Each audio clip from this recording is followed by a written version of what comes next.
जगातील सर्वात मोठे आश्चर्य. शिरूर घोडनदी कल्किदत्त मंदिर पाषाणवाडी येथील पंडित चतुर्वेद सायंटिस्ट श्रीवत्सवक्षा भगवंत परमहंस परिव्राजकाचार्य श्री काशी विश्वेश्वरानंद सरस्वती यांनी श्रीमद भगवद गीता आणि ज्ञानेश्वरी यांचे स्पष्टीकरण श्री स्वयंपूर्ण महाकल्केश्वरी महाग्रंथ लिहून जगात पहिला क्रमांक मिळविला.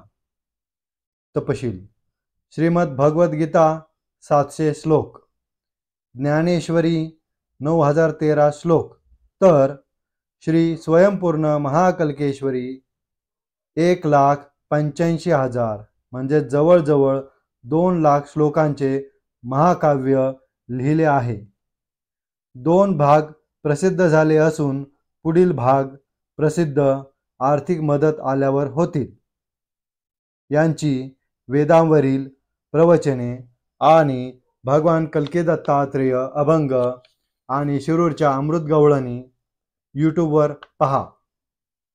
साधक हो, आपण विज्ञान करतो, परंतु विज्ञानाला पण मर्यादा आहेत. ज्या गोष्टी विज्ञान करू शकत नाही त्या वैदिक मंत्राने शक्य होतात. जसे की विज्ञानाला अजूनपर्यंत मानवी शरीरातील अवयव नव्याने तयार करता आलेले नाहीत, परंतु वेदांमधील ज्ञानाने, वैदिक मंत्राने, वैदिक होम हवनाने ते शक्य आहे.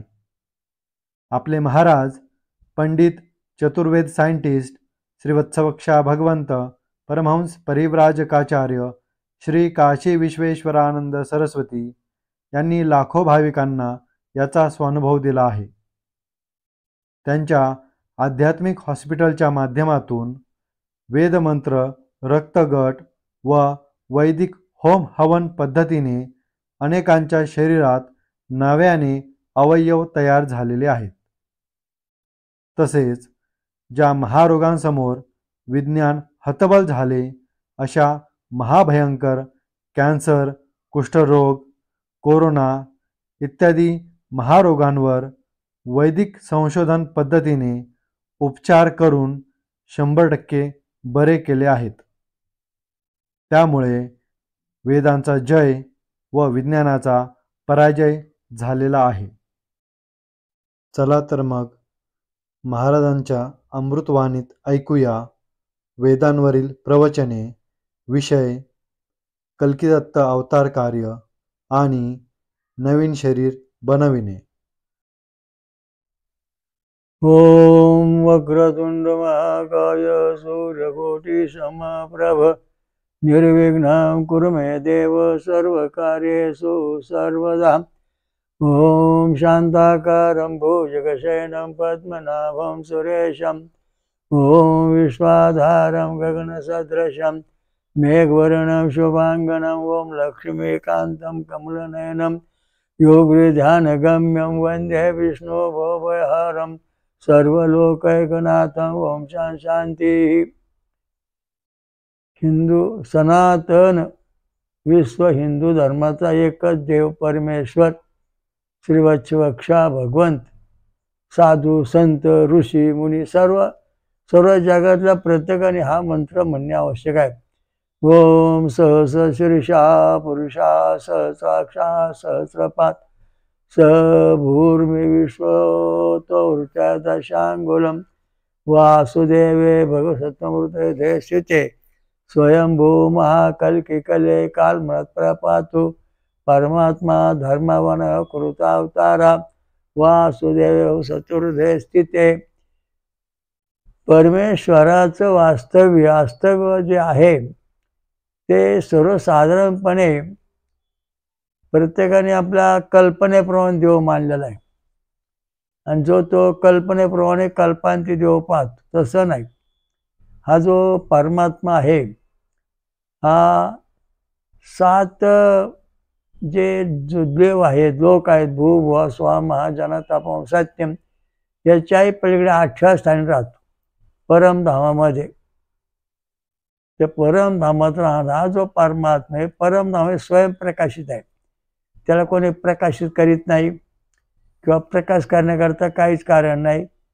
आणि ते कधी त्या ठिकाणी प्रकाश कधीच नष्ट होत नाही. हा परमेश्वर शाश्वत अविनाश कधी नष्ट न होणारा असा आहे.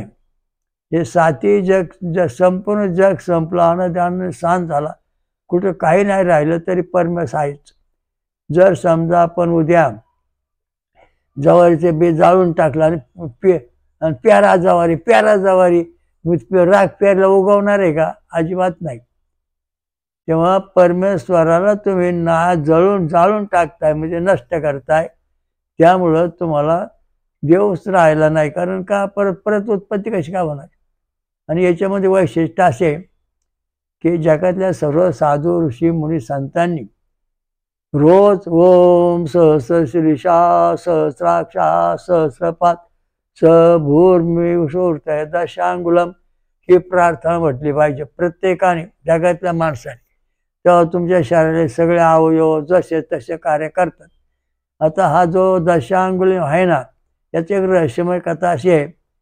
मत्स्य कच्छ वराह नरसिंह वामन परशुराम श्रीराम श्रीकृष्ण बौद्ध आणि कल्की दत्त हे जे अवतार कार्य 10 दाखवले आहेत. ही दशभुजा 10 अवतार, दशभुजांचा अवतार दाखवले. ते 10 अवतार जे आहेत हे जसे तसे. आता समजा आज सगळं जग बुडाले, काही राहिलं नाही कुठंच. मग पुन्हा मत्स्य अवतार सुरू होणार, मग कच्छ अवतार, मग वराह मत्स्य कच्छ वराह नरसिंह वामन परशुराम राम बौद्ध आणि कल्की अशा दृष्टीने पुन्हा 10 अवतारांची मालिका सुरू होणार अनंत कोटी वर्ष. मग पुन्हा जगाची प्रगती होत जाणार. अशीच पुन्हा जग बुडणार, पुन्हा मत्स्य कच्छ वराह होणार. हे चक्र कधीच बंद होत नाही. हे चक्र कोणी सांगितलं नाही, कोणाला माहीत नाही. म्हणून मुद्दाम तुम्हाला सांगतोय की हे चक्र किती वेळा जग बुडालं, किती वेळा जग अनंत काळ गेलं, तरी हे दशावतारी पद्धत जी आहे ही जशीची तशी कायम प्रत्येक युगामध्ये प्रत्येक सगुण सृष्टीमध्ये तयार होते. जग संपलं, कुठं काही राहिलं नाही. आता रात्र अंधार झाला, सकाळी सूर्योदय झाला, पुन्हा दुपार झाली, सकाळ झालं, पुन्हा संध्याकाळ झाली, पुन्हा अंधार झाला, पुन्हा सूर्योदय झाला, दुपार झाली, संध्याकाळ झाली, पुन्हा अंधार झाला. हे जसं चक्र सारखं चालू आहे तशा प्रकारचा हा जो भगवान परमात्मा आहे वत्सवक्षा भगवंत. ओम सहस्रशीर्षा सहस्राक्षा सहस्रपाद भूर्मिषोर्तय दशांगुलम.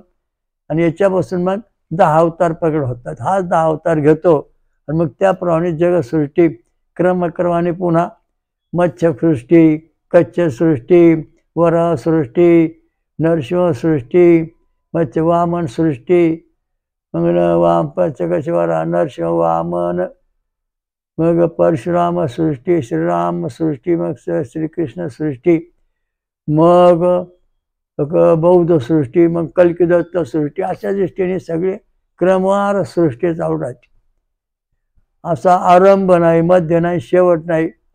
हे कोणाला सांगताही आलेलं नाही, सांगणार नाही. पण हा जो भगवंत परमात्मा आहे त्यांना विचारल्यानंतर त्यांनी सांगितलं बा ही सृष्टी असे काम चालणार आहे. मत्स्य कच्छ माझ्या अवताराचे काय म्हणून अशी सृष्टी प्रगती होता परत येणार. सकाळ दुपार संध्याकाळ, पुन्हा सकाळ दुपार संध्याकाळ, पुन्हा रात्र, सकाळ दुपार संध्याकाळ, पुन्हा रात्र. म्हणजे 12 तासाचा दिवस, 12 तासाची रात्र. तसं 864 कोटी वर्षाचे ब्रह्मचा दिवस आहे, तर 432 कोटी वर्ष दिवस राहणार. त्याच्यामध्ये मत्स्य कच्छ वराह नरसिंह वामन परशुराम हे सगळे अवतार होत चालणार. मग 432 कोटी वर्ष रात्र असणार. एवढा भगवान महाविष्णू आदिनारायण शांत झोपून राहणार.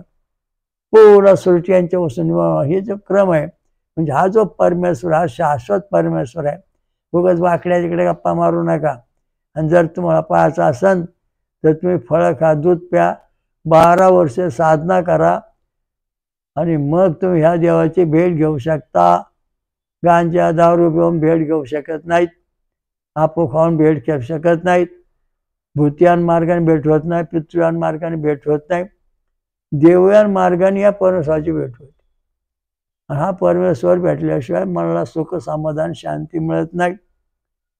तेव्हा हा जो देव आहे याची भक्ती केली पाहिजे. याच्यापासून आपल्या शरीरातले अवयव वगैरे सगळे तयार झालेले असतात. हाच नियंत्रण करतो. हा भगवान परमात्माने आपल्या मेंदूमध्ये 10,000 कोटी जीवपेशी, 100 अब्ज तंतू ठेवलेले आहेत. आणि ते तंतू आपलं शरीर व्यवस्थित ठेवण्याचं कार्य करतात. तर त्याकरता आपण आज गुडघा म्हणजे कल्कीचा अवतार कार्य आणि शरीर नवे बनवणे हा विषयावरती आज मानवाचा गुडघा या विषयावर आपण पाहणार आहोत. त्याच्या आता श्लोक पाहणार आहोत. तो श्लोक वाचून झाला की पुढचा अर्थ पाहू, मग चर्चा करू. ब्रह्मा ऋषी, गौ देवता आणि उष्णिक छंद वृषभ स्वरा आहे. ओम धाताच सविता चाष्ट्यंतो जंघा गंधर्व सरसा कृष्टिका आदिते श्वफाहा अशी ही रुची आहे. आणि त्या रुच्याचा जो आहे अर्थ तो आता आपण पाहणार. काय म्हणणं इथं की मानव आणि जो परमात्मा जो बैल वृषभ आहे त्याचं साम्याचं दाखवलेलं आहे.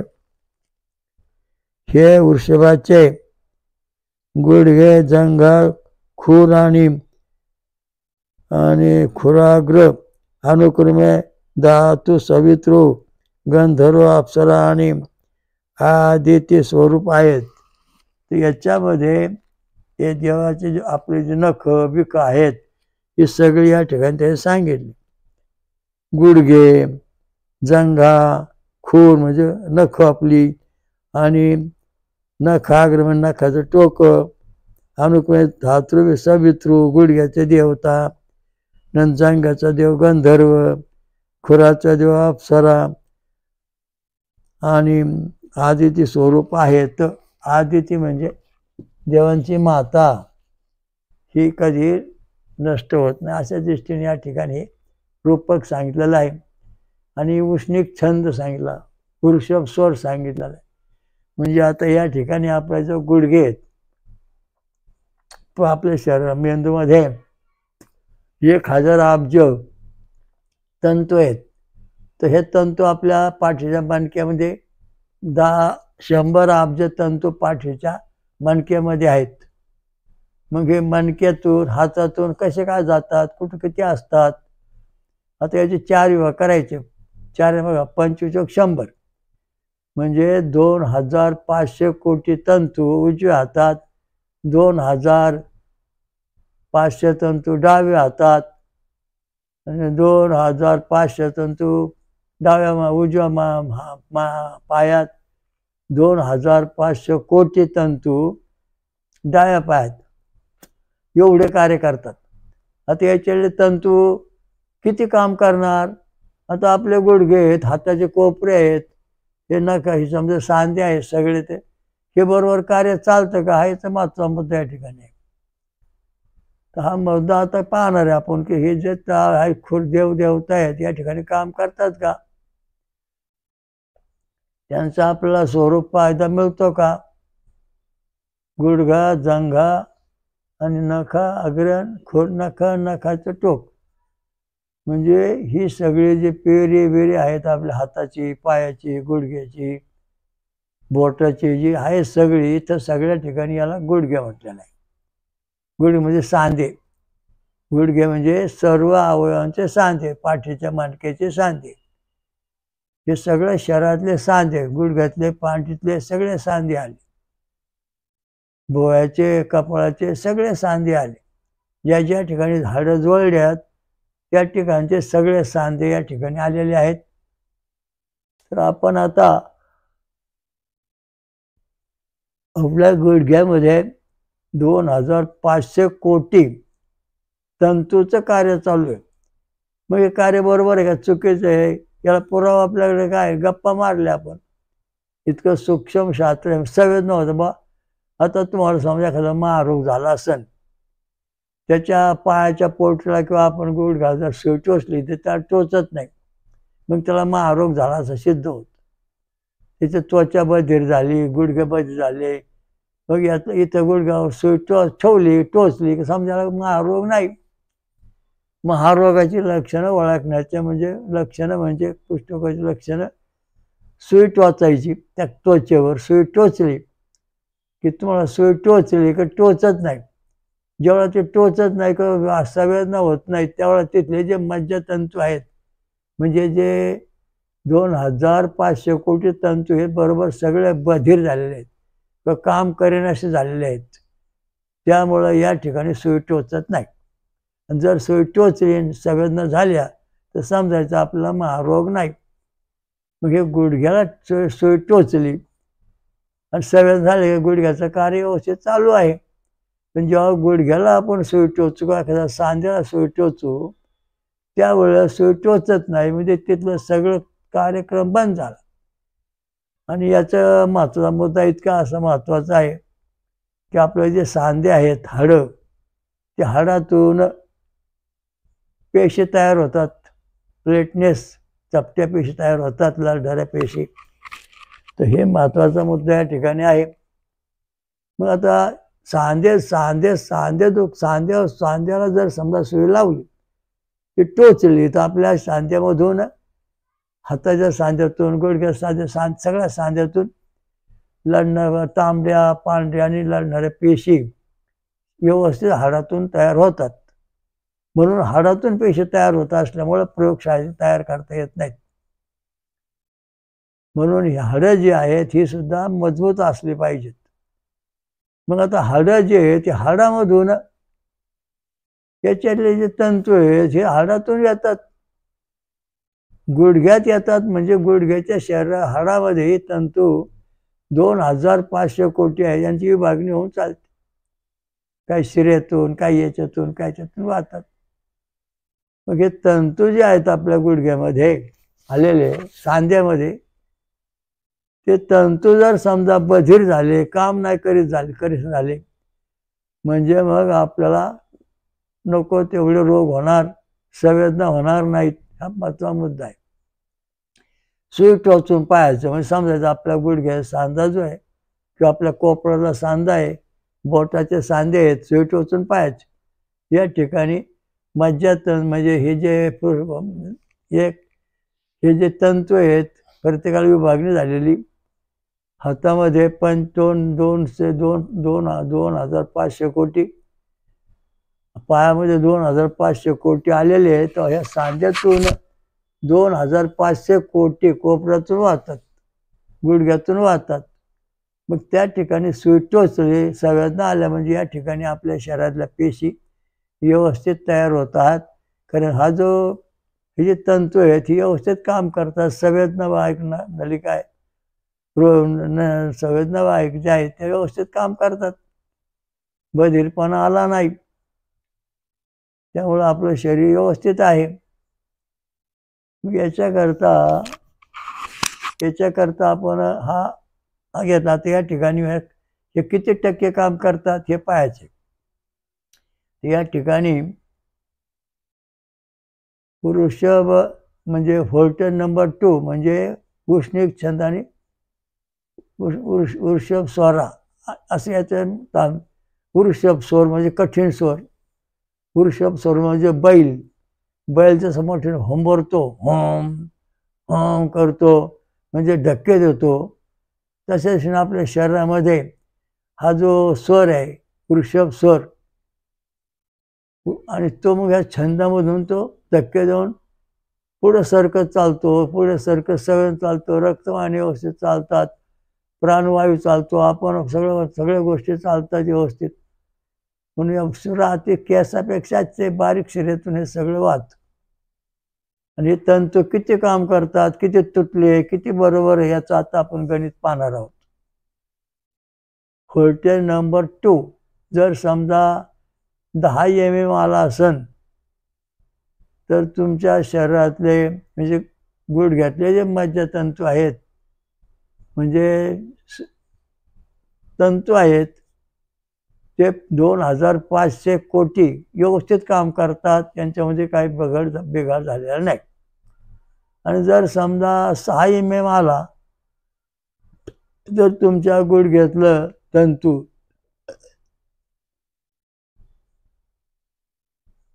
म्हणजे 10ला 2500 तर 5 mm आला तर किती? चला, तर असा हिशोब करायचा. म्हणजे नियम 10ला 2500 तर 12500 इथे येईल 5ला. म्हणजे 12500 तंतू आपले बंद झाले, बधीर झालेले आहेत, ते काम करू शकत नाहीत. आणि इथला छंद जो आहे, छंद आणि स्वर, ते आता या ठिकाणी 50%च काम करतात, 100% काम करीत नाहीत. जर आधी कोणी जर 2 नंबरचा व्होल्टेज आला तर आपले काय वेळा तंतू काम करतात बरोबर आणि एकदम बंद पडतात, आणि काय वेळा काम करतात, काय वेळा बंद पडतात. आणि निगेटिव्ह आलं तर कामच करीत नाहीत, म्हणजे पूर्णपणे बंद झाले. म्हणजे आपल्या शरीराचं जे सांधे सगळे, बोटांचे, हाताचे, पायाचे, डोक्याचे, कवटीचे सगळे सांधे कमी जास्त झाले. डोकं दुखणे, पाय दुखणे, हात पाय दुखण्याचं कारण का? याच्याने जे मज्जातंतू आहेत, हे जे 2500 कोटी ज्या संवेदना वाहक आहेत, त्या 50%च फक्त म्हणजे काम करतात, 50% काम करीत नाहीत, निम्याच काम करतात, निम्या काम करीत नाहीत. मग आता हे मोठी अडचण शरीरात नाही. मग औषध खातो, गोळ्या घेतो, गुणच येत नाही. कारण ह्या ज्या मज्जातंतू हे तुटलेले आहेत, बधीर झालेले आहेत, हे कार्य करीत नाहीत. चोकअप झाल्याच्या शरीरात सगळं बंद झालं, त्यांच्यावर प्राणवायू वाहत नाही, किंवा कुठला वायू वाहत नाही, किंवा रक्त वाहत नाहीत. मग करायचं काय? याच्याकरता औषध आहे का? जगात कुठे औषध नाही. याला एकच औषध आहे डॉक्टरांचं, हा गुडघ्याच्या कवट्या म्हणजे वाट्या आहेत त्या काढून टाकायच्या, सांध्यातले काही वाटे आहेत ते काढून टाकायचे, नव्या बसवायचं कृत्रिम. जवळ जागता येईल त्यावर जागता येईल, अशा दृष्टी. म्हणजे थोडक्यामध्ये आपलं म्हणजे शरीरातलं हा कवट्या गुडघ्याच्या काढल्यानंतर त्या 50% काम करणाऱ्या मूळ 50% राहिल्या. 12500 कोटी शिरा चालू आहेत, आणि 12500 कोटी शिरा कापून टाकलेल्या आहे शरीरातल्या, आणि त्यामुळे आपण आधो व्हायला लागतो, आणि हा आजार जगातला प्रत्येक माणसाला होतो. आता धर्म सोडून जो तो वागतो, ऋषी देवता छंद आणि सूर्याप्रमाणे मंत्र म्हणायला पाहिजेत. तसं जर आपण म्हटलो नाही तर आपलं शरीर कधीच कार्य करणार नाही. तर आपल्याला गायत्री मंत्र जपला, ओम भूम भुवः स्वः महाजना तपम सत्यम ओम तत्सवितुर्वरेण्यं भर्गो देवस्य धीमहि धियो न प्रचोदयात्. हा 2 नंबर व्होल्टेजचे ब्रह्मदेव आहे, स्वाधिष्ठान चक्र आहे. या ठिकाणी ह्या शिऱ्यातून ह्या संवेदना वाहतात. तर या ठिकाणी ब्रह्मदेव जर या ठिकाणी देवता जागा झाल्या, देवता सांगितलं सवितृ, अप्सरा, आदिती, हे सगळे जंगातून कार्य करतात. म्हणजे आपल्या मांडीचा हाड, जंगा, या ठिकाणी ज्या सगळ्या शिरा आहेत त्या व्यवस्थित काम करतात. त्या करण्याकरता आपल्याला काय करायला पाहिजे? आता समजा तुमच्या सगळ्या शिरा सगळ्या बधीर झालेल्या आहेत, त्या कार्य करीत नाहीत, आणि तुमचा व्होल्टेज नंबर 2 फक्त 3 mm आला, म्हणजे 500-600 कोटी शिरा तुमच्या चालू आहेत, आणि मित्र बाकीच्या शिरा बंद झालेल्या आहेत. मग त्यावेळेला आपल्याला दुखणं, बधीरपणा आलेला असतो. त्यावेळेला मग हा रोग होत नाही, लक्षात ठेवा. पण याच्याला शिऱ्याचं निमच काम चालू, म्हणजे 1/4 काम चालू असतं. तर आपल्याला याच्याकरता आपल्याला हा छंद जो आहे हा जागृत आणि ती स्वर जागा केला पाहिजे. याचा हा ब्रह्मदेव आहे, हंसरूढा धीमहि चतुर्मुखा विद्महे हंसरूढाय धीमहि तन्नो ब्रह्मा प्रचोदयात्. ओम हंसरूढाय हंसरूढाय. तर चतुर्मुखाय हंसरूढाय धीमहि तन्नो ब्रह्मा प्रचोदयात् हा मंत्र आपण जर समजा सतत जपला आणि या ठिकाणचा अक्षर आहे 28, म्हणजे याचं साधना संवेदना येण्याकरता 28 अक्षर आहेत.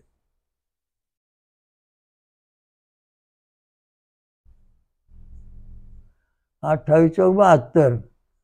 या ठिकाणी गायत्री मंत्र आपल्याला 3 वेळा म्हणावं लागेल, म्हणजे याची बरोबर निघेल. ओम तत्सवितुर्वरेण्यं भर्गो देवस्य धीमहि धियो यो नः प्रचोदयात्. ओम तत्सवितुर्वरेण्यं भर्गो देवस्य धीमहि धियो यो नः प्रचोदयात्. ओम तत्सवितुर्वरेण्यं भर्गो देवस्य धीमहि धियो नः प्रचोदयात्. म्हणजे या ठिकाणी आपण सतत म्हणत चाललो की मग ह्या हे तुटलेल्या नष्ट झालेले जे ह्याच्यातले घटक आहेत, शिरा तंतू आहेत, ते तंतू आपल्याला नवे तयार करायचे. म्हणजे नवे तयार करण्याचं शास्त्र वेदात सांगितलेलं आहे की सोमरस पिणे. मग सोमरस म्हणजे ऊसाचा रस, कारण ऊसामध्ये सगळे धागण तंतू आहेत. मग नारळाचं पाणी पिणे, नारळामध्ये सगळे धागण तंतू आहेत. मग त्याला सपोट, फळांचा रस, आमरस, हे सोमरस महत्त्वाचे सांगितलेले आहेत. हे जेव्हा आपण असं आपलं खाणं पिणं ठेवू, दररोज आपण समजा गुळाचं पाणी पिलो थोडंसं, तर आपल्या गेलेल्या शरीरातल्या संपूर्ण शिरा किंवा ते संवेदना जाणणारे 100 अब्जाचे तंतू आहेत, ते तंतू पुन्हा जसेचे तसे शरीरात तयार व्हायला लागतात. हे कसं काय तयार होणार हो? आता वड्याच्या पारंब्यात मी तोडून टाका आणि पुन्हा ते 6 महिने वर्षांनी जाऊन बघा, त्याला पुन्हा नव्या पारंब्यात तशाच फुटलेल्या असतात, पुन्हा ते वाढीला लागतात. म्हणजे सांगायचा मुद्दा असा आहे की तंतू जे आहेत, हे तंतूचं जे शास्त्र आहे, याच्याकरता तुम्हाला दररोज खोबरं खाल्लं पाहिजे, काळात वापरलं पाहिजे, मधून फळाचा रस प्यायला पाहिजे, आमरस प्यायला पाहिजे, ऊसाचा रस थोडा प्यायला पाहिजे, नारळाचं पाणी प्यायला पाहिजे. का आपल्याला नारळाचं पाणी प्यायला मिळत नाही, ऊसाचा रस मिळत नाही, मग गुळ आणि खोबरं खायचं. थोडंसं गुळ घ्यायचा आणि खोबरं हे दररोज थोडं रोज खायचं. तुम्ही जर दररोज कालवणामध्ये खोबरं वापरलं तर तुमच्या घराण्यामध्ये कुठल्याही प्रकारचा कोणलाही कसलाही रोग होणार नाही. गुडघे मजबूत राहणार. तुमच्या शरीरामध्ये तुमचं वय समजा 40च्या पुढे गेलं का गुडघे हात घायला येतात, मग ते गुडघे दुखायचं बंद होईल. त्याला रोज खोबरं खाल्लं पाहिजे. खोबरं जमत नाही ना, मग उसा रस प्या, तोही जमत नाही. मग आता याला अडचण मोठी निर्माण झाली, मग काय करायचं? तर सोमरस म्हणजे फळांचा रस घ्यायचा, मग ते तंतू जोडून जातात. तर हे जी अशी गोष्ट आहे, आपल्या अद्भुत रम्याचा इतिहास आहे, तो या शरीरामध्ये आहे. भगवान कृष्ण म्हणाले, वेदो विभूती योग कृष्ण सांगतात. भगवान कृष्ण मी अमुक आहे तमुक आहे, पण त्याच्यात एक महत्वाचा योग त्यांनी सांगितला. वेदा नाम सामवेदो अस्मि. वेदामध्ये जे ऋग्वेद यजुर्वेद आहेत, सामवेद, हे सामवेद आहे म्हणले. सामवेद म्हणजे गायन करणारे वेद, भजन कीर्तन करणारे वेद आहे सामवेद. बरं, साम मग भजन कीर्तन करायचं. ह्या भजन कीर्तनाचं पखवाद आहे, टाळ आहे, विणा आहे, तर याच्यातून ज्या स्वर ध्वनी बाहेर पडतो, त्या ध्वनीमधून सुद्धा मग आपले हे तंतू जोडले जातात. म्हणजे बघा भजन कीर्तनात किती फायदा आहे. भजन कीर्तन अवश्य आहे का? कारण भजन कीर्तन जागरण आणि गोंधळ याच्यातून तुंतुन आहे. तुंतुन म्हणजे हे तंतू आहे, तर तंतू छळला की त्यातून ध्वनी प्रकट होतो. तसे ह्या ज्या 2500 कोटी शिरा म्हणजे तंतू आपल्या एका पायातून एका दुसऱ्या पायातून हातातून वाहतात, पाठीच्या मणक्यातून वाहतात, असे अनंत आहेत. समजा तुम्ही पिंपळाचं पान घेतलं आणि ते पिंपळाचं पान समजा असं बऱ्याच जवळ ठेवलं पाण्यामध्ये, तर त्याच्यावर सगळं मैला निघून जातो आणि मग ते जाळी बघा कशी दिसते. ते पिंपळाच्या पानात ही जाळी दिसते ना, असे जाळी तंतू आपल्या शरीरामध्ये आहे, संपूर्ण शरीरामध्ये. दुसरा मुद्दा म्हणजे तुम्हाला नारळाजवळ झाडाजवळ जा, ते झावळे असतात अशा कापडासारख्या, त्या वलकड ते बघा उभे आडवे धागे कसे आहेत. छंद आणि स्वर, मोठ्या जाड तारा दिसतात ते छंद आहेत, बारीक तंतू आहेत ते स्वर आहेत. अशा दृष्टीने हे वस्त्र तयार झालेलं असतं.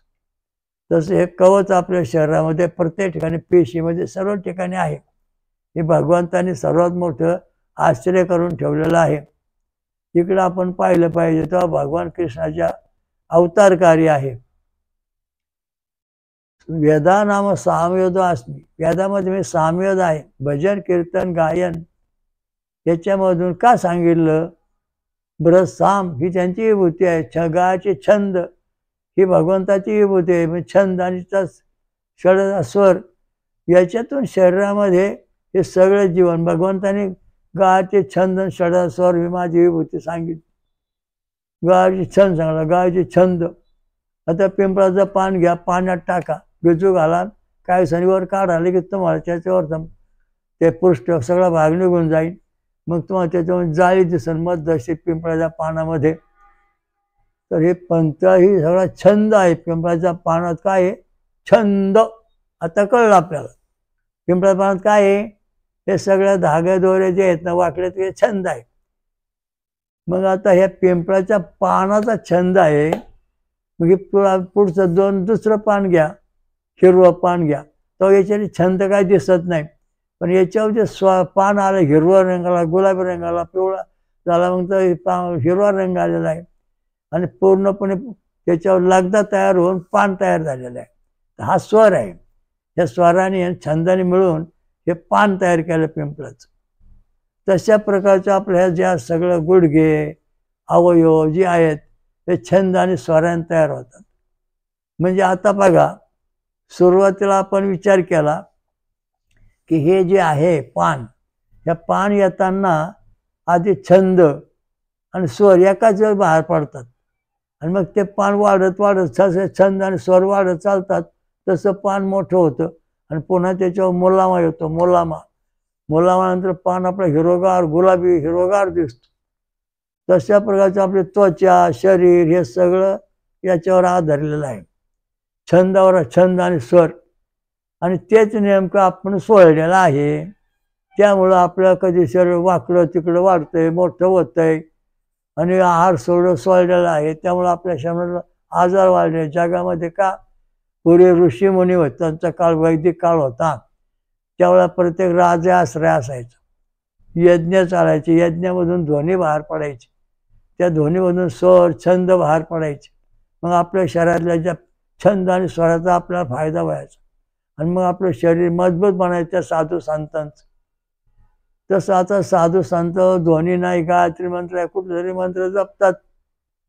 तर शास्त्र आहे, गायचे छंद षडजा स्वरा 24 संवेदना, पुष्णिक छंद वृषभ स्वरा 28 संवेदना, अनुष्टुप छंद गांधर स्वरा 32 संवेदना, व्रते छंद मानधन स्वरा 36 संवेदना, पंक्ती छंद पंचम स्वरा 40 संवेदना, त्रिष्टुप छंद दैव स्वरा 28 संवेदना, जगती छंद निश्वास स्वरा 72 संवेदना. हे सगळ्या संवेदना अशा शास्त्रोक्त पद्धत, ह्या अशा पद्धतीचं उमटल्या तरच तुमच्या शरीराचं हे जीवन सुरक्षित राहील. आता गुडघाय, त्या गुडघ्याकरता गायत्री मंत्र म्हणलो आपण. कसं की ओम चतुर्मुखाय विद्महे, चतुर्मुखाय विद्महे हंसरूढाय धीमहि तन्नो ब्रह्मा प्रचोदयात्. म्हणजे या ठिकाणी 28 अक्षर आपण संवेदना पूर्ण केल्या. तर हा 28 अक्षर संवेदनाचा मंत्र आपण जर म्हटलो तरच्या वाहणाऱ्या ज्या शिरा आहेत आपल्या शरीरातल्या, गुडघ्यात येणाऱ्या, सांध्यामध्ये येणाऱ्या, त्या शिरा पुन्हा जशाशा तयार होऊन वाहू लागतात. आता आपण मंत्र म्हणलो, ओम चतुर्मुखा विद्महे हंसरूढाय धीमहि तन्नो ब्रह्मा, हा 24 अक्षरी झाला. म्हणजे याच्यामध्ये 28 अक्षरे, 4 अक्षर, 4 संवेदना कमी झाल्या. आणि 4 संवेदना कमी झाल्यामुळे हा मज्जातंतू तुमच्या गुडघ्यामध्ये, वाटी समजा किंवा सांध्यामध्ये असेल, तो ह्या गुडघ्याच्या वाटीपासून त्या गुडघ्याच्या वाटीपर्यंत जाण्याकरता त्याला 28 संवेदना व्हावं लागतात.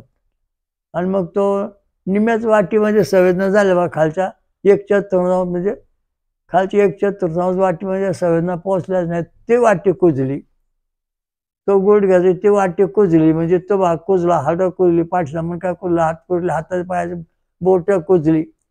कारण हा संवेदनाच्या ज्या लहरी आहेत त्या तिथपर्यंत गेल्या अप्र्या झाल्या. मग आपला दवे संपत्ती जो मंत्र आहे तो वाचला पाहिजे, गुरुदेव महात्म्य आपला ग्रंथ वाचला पाहिजे. आपण लिहिलेले जे ग्रंथ आहेत ते तुम्ही वाचले तर तुमच्या संवेदना व्यवस्थित चालू होतील. त्या सांगायचा मुद्दा असा आहे की संवेदनेच्या लहरी आहेत त्या आल्या पाहिजे. काही लोकांना संतती होत नाही, कारण गुडघे हातपायाच्या ज्या संवेदना आहेत तर संतती होण्याचा जो स्त्रीच्या ठिकाणी जागा आहे, तर त्या ठिकाणी जवळ हे सगळ्या 100 अब्ज तंतू त्या शरीरामध्ये त्या बाळाला सपोर्ट करतात, त्याच्या शरीरात तयार होऊन ते चालू असतं. म्हणजे म्हणून त्याचे पण गुडघे शरीरातले अवयव तयार होतात. हे जर संवेदना पोहोचल्या नाहीत, तर ते तंतू तयार झाले नाहीत, तर तुम्हाला संतती आयुष्यात होणार नाही, वांज म्हणून राहावं लागतंय. असं कारण आहे. कारण का, ते सर्वच धागे जे आहेत शरीरामध्ये निर्माण होणारे ते सर्व शरीरामध्ये तयार व्हावं लागतात. याच्याकरता तुम्हाला सोमरस प्यायला पाहिजे, परमेश्वराचं भजन कीर्तन जागरण गोंधळ ऐकलं पाहिजे, भराड ऐकलं पाहिजे. तर त्यावेळेला हे सगळ्या संवेदना आहेत. भजन कीर्तन आपल्याला सोपा उपाय सांगितलेला आहे, कारण इतकं मोठं वेद ज्ञान प्राप्त करता येत नाही. काकडा आरती, हरिपाठ, हे जे सगळं आहे हे सगळं या तंतूला धरून आहे. तर आपण हे सगळं धार्मिक वाङ्मय जे आहे ते आपण पाठ केलं पाहिजे. रोज एका अभंग तरी म्हटलं पाहिजे. ओम सहस्र शीर्षा सहस्राक्षा सहस्रपात स भूमिरूर्त दशांगुलम, हा मंत्र याचा आहे. हा मंत्र जर तुम्ही रोज म्हटला तर तुमच्या शरीरातल्या सगळ्या शिरा जशाच्या तशा कार्य करायला लागतात, त्यावेळी 10 अब्ज. आणि दुसरं जर तुम्ही मंत्र म्हणला त्या शिरा एवढे काम करीत नाही, कारण त्याचं जे तारतम्य आहे ते नष्ट झाले. ओम सहस्र शीर्षा सहस्राक्षा सहस्रपात स भूर्मिशूर्त दशांगुलम, ज्याला हजारो शिरा आहेत, हजारो डोळे, हजारो कण, हजारो पाय आहेत, याचा अर्थ असा आहे की हे ज्या शिरा आहेत सगळ्या ह्या परमेश्वरापासून तयार होतात. ह्या परमेश्वराच्या लहरीतून आपल्या शरीरात तयार होतात. त्याच्या कृपेने सगळ्या शिरा चालू होतात. 84 अक्षयोनीमध्ये हे क्रिया चालू असतं. तर आपला आता गुडघ्याचा विषय आहे. या गुडघ्यामध्ये ही तंतू पूर्णपणे पुन्हा चालू आले, नवं शरीर बनलं, नवीन तंतू आले पाहिजेत. याच्याकरता हा मंत्र महत्वाचा आहे. तो तुम्ही साधू संत ऋषी मुनी संपूर्ण जगातल्या प्रत्येक माणसाने, जगातल्या प्रत्येक धर्माच्या माणसाने हा मंत्र म्हटला पाहिजे. हा जर मंत्र म्हटला नाही तर मग तुमचे हातपाय तोडावं लागतील काही दिवसांनी. मग आंधळे पांगळे लुळे असे संत जन्माला येते का? मूळदूत झाला रे, अमुक झालं रे, याचा मूळ चला ना विज्ञाना हो. हे सगळे विज्ञान घडायचे, घडल्यानंतर औषध पाणी उपचार करते. हे घडून यायच्या आधी उपचार म्हणजे हा एवढाच मंत्र आहे. अनुष्ठोप संत गांधार स्वरामध्ये म्हटलेला आहे.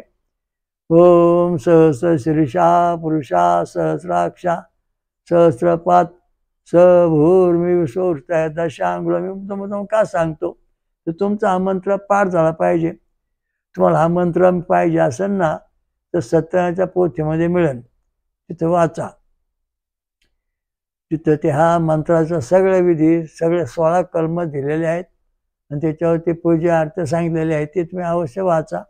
म्हणजे तुम्हाला सत्यनारायणची पोथी जर समजा तुम्ही दर अमावस्या वाचली तर तुमच्या घरातले सगळे आजार बरे होणार, रोगराई हटणार. होम हवन केलं तर अजून फायदा आहे. तर सत्यनारायणच्या पोथीमध्ये हे सगळं अगदी पद्धतशीर आपल्या पूर्वजांनी, ऋषीमुनींनी, ब्राह्मणांनी करून ठेवलेलं आहे. विद्वान लोकांनी त्याचा तुम्ही फायदा घेतला पाहिजे. तर ह्याच्यामध्ये हा जो मंत्र आहे, हा मंत्र तुमचा तोंडपाठ असलाच पाहिजे. ओम सहस्र शीर्षा सहस्राक्षा सहस्रपात स भूर्मिसूर्त दशांगुलम. कारण का? तर याचं कारण का?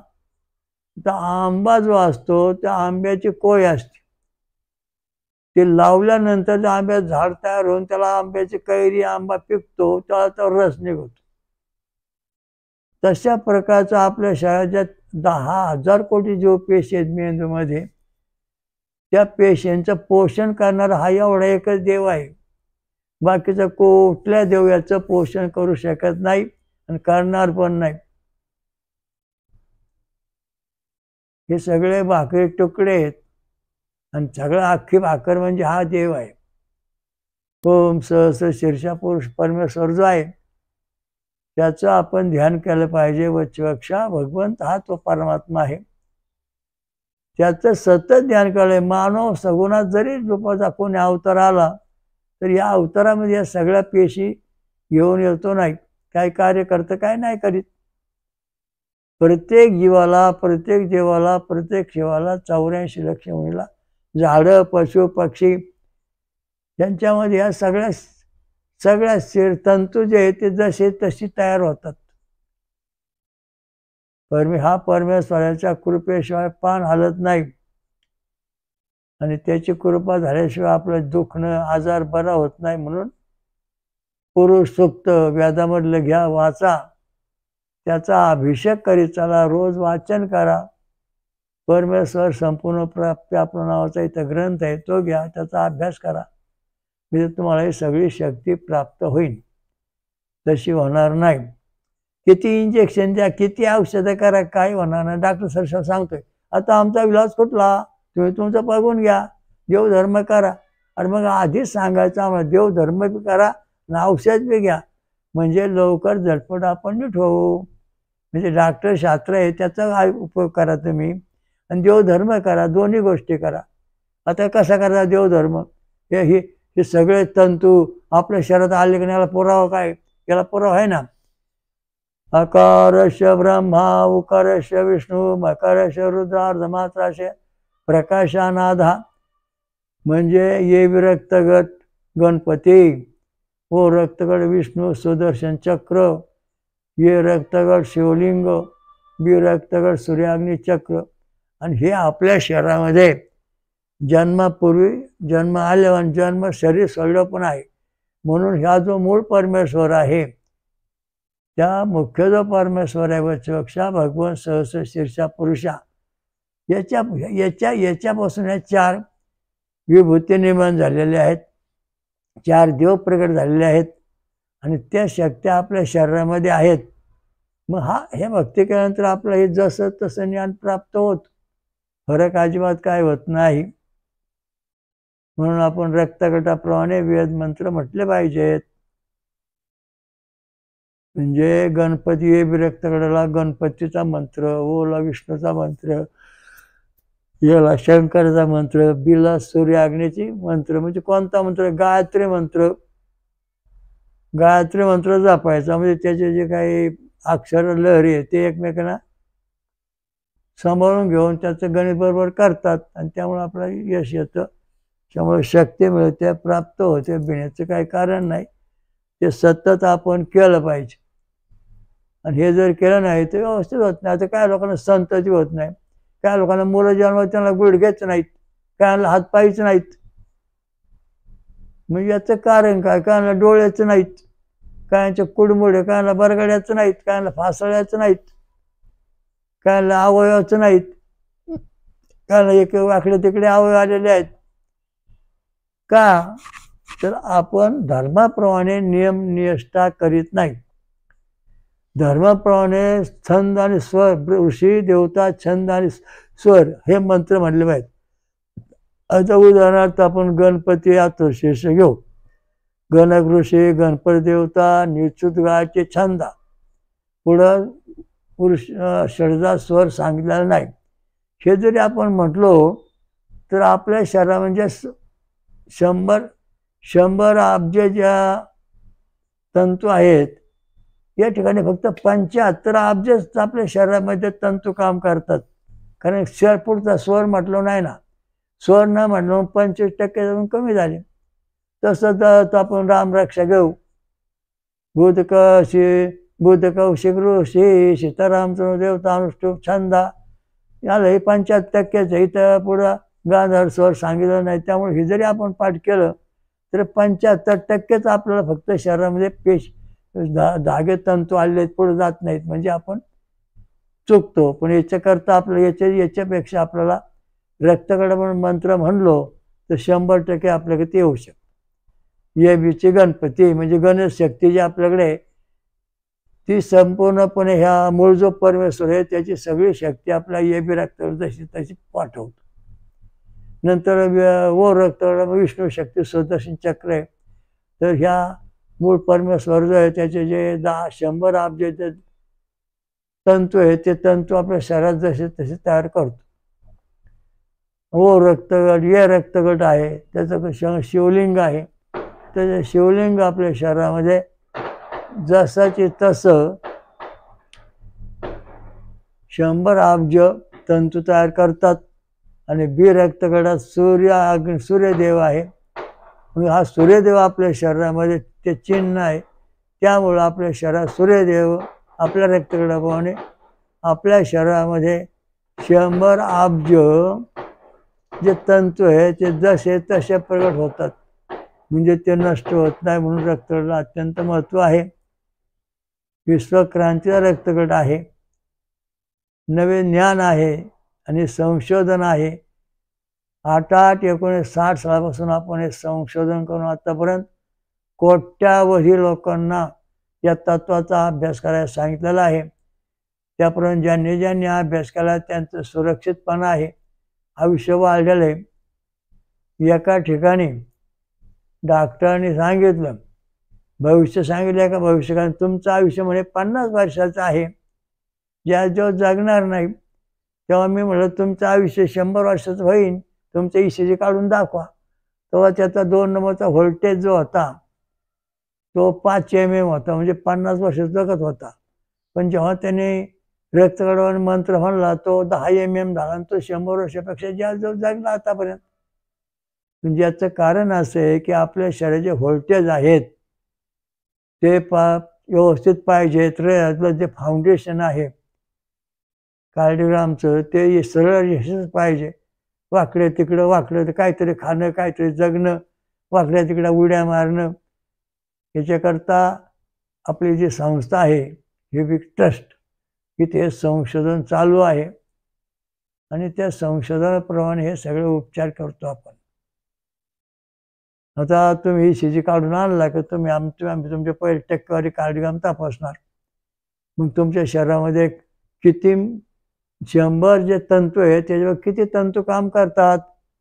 आता उदाहरणार्थ तुम्ही माझ्याकडे आलात आणि मी पाहिलं तुमचे ECG आम्हाला जे पाहिजे रक्तगट तुमचा अमुक आहे, 2 नंबरचा ECG पाहिला तर तो समजा तुमचा ECG 2 नंबरचा 5 mm आहे. मग तो 5 mm जो ECG आहे, मग तुमच्या शरीरामध्ये 50%च कार्य चालू आहे, 50% कार्य चालू नाही. काय लोकांना संतती होत नाही, ते लिहून दिलं. तुम्हाला आयुष्यात संतती होणार नाही. 2 नंबर हा संतती निर्माण करणारा व्होल्टेज आहे. त्या काय लोकांचे 3 mm, कायांचे 4 mm, आणि ती संतती गळून पडत. संतती गळून कर मावला साठवाय अमुक देव धर्म कर कुठे काय कर. मी म्हटलं बाई तुमचं जे 2 नंबरचं व्होल्टेज आहे ते 6 ते 10 mm आलं की तुम्हाला संतती होणार. आणि ते 10 ते 6 mm करता त्यांना सोमरस प्यायचा, फळांचा रस, ऊसाचा रस, नारळाचं पाणी, आमरस, याच्यापैकी फळांचा रस सोयला गेला, पेले, त्याच्यावर साधना केली, दररोज थोडी थोडी फळं खाल्ली. पुढं त्यांच्या शरीरामध्ये पुन्हा तपासणी केली, तर जे 2 नंबरचा व्होल्टेज होता तो 10 mm झाला आणि त्यांना संतती झाली. जवळजवळ हजारो लोकांना गुण आला येतो. म्हणजे याच्यात परफेक्ट ज्ञान आहे. आणि ते ज्ञान तुम्ही मिळवलं तर तुम्हाला आयुष्यात सुख शांती मिळणार आहे, आयुष्य भरपूर राहणार आहे. सगळ्या बाबतीत तुम्हाला होणारं मुलगं जर समजा 2 नंबरचा व्होल्टेज 5 mm असेल, ते पोरग 50 वर्ष जगणार, त्याचं कॅपॅसिटी जगण्याची 50 वर्ष. आणि जर ते 10 mm आलं तर तुम्हाला होणारी संतती 100 वर्षापेक्षा ज्या दिवस जगू शकते, त्याची कॅपॅसिटी वाढते, पॉवर्स वाढते. असा याच्या वेदांचा सिद्धांत आहे. आणि त्याचा तुम्ही अभ्यास करा. बघा, आता समजा 50 होतं तुमचं, पण पुढं ते मुलगा जन्माला आलं, मग त्याने अभ्यास करायचा, त्याने स्वतः आपलं व्होल्टेज 10 mm आणायचं, मग त्याचं आयुष्य 100% होऊ शकतं. म्हणजे घाबरायचं म्हणजे जरी इकडे तुमच्याकडे कमी कमकुवत मनामध्ये संत जन्म झाली असेल, तर त्या संततीचं काळीगाम काढून त्याचे पुन्हा तुम्ही वृद्धी करू शकता. आंतरजाती संतती, ट्यूब बेबी, हे सगळ्या संतती जे आहेत यांचे काळीगाम पाहिल्याशिवाय आणि ते काळीगामाचं आयुष्य पाहिल्याशिवाय केल्या निर्माण झाल्यानंतर ते भरपूर आयुष्य जगू शकतात. म्हणजे विज्ञान सृष्टी, जीवसृष्टी जी आहे, ब्रह्मदेव सृष्टी, नंतर कश्यप सृष्टी, विश्वामित्र सृष्टी, आता विज्ञान सृष्टी, या सगळ्या सृष्ट्या ज्या आहेत त्या सगळ्यांना वेदांचा आधार आहे. वेद मंत्र रक्तगट याचा परावा आहे.